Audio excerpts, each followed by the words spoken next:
উপদেষ্টা অধ্যাপক ডক্টর মোহাম্মদ ইউনূস বাংলাদেশ সশস্ত্র বাহিনীর বিভিন্ন শাখার ৭২৫ সদস্যকে কাতার সশস্ত্র বাহিনীতে প্রেষণে পাঠানোর প্রস্তাব গ্রহণ করায় কাতার সরকারের প্রতি কৃতজ্ঞতা প্রকাশ করেছেন।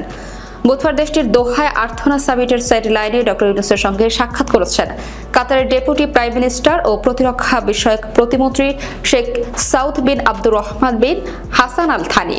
প্রধান উপদেষ্টার প্রেস উইং এক বার্তায় বিষয়টি জানিয়েছে। তিনি আশা প্রকাশ করেন এই ব্যবস্থার মাধ্যমে উভয় দেশ পেশাগতভাবে উপকৃত হবে এবং দুই দেশের সশস্ত্র বাহিনী ও জাতির মধ্যে সম্পর্ক আরও জোরদার হবে। প্রধান উপদেষ্টা আশ্বস্ত করেন যে জাতিসংঘের শান্তিরক্ষা মিশনে ৩ দশকের অভিজ্ঞতা, শৃঙ্খলা এবং পেশাদারত্ব বাংলাদেশের সশস্ত্র বাহিনী কাতার সশস্ত্র বাহিনীর কল্যাণে ব্যবহার করবে। প্রধান উপদেষ্টা আরও বিশ্বাস করেন এই ব্যতিক্রমধর্মী ব্যবস্থা শুধু নতুন সহযোগিতার সুযোগই তৈরি করবে না, বরং ভবিষ্যতে জনগণ পর্যায়ে সম্পর্ক গড়ার একটি শক্ত ভিত্তি স্থাপন করবে।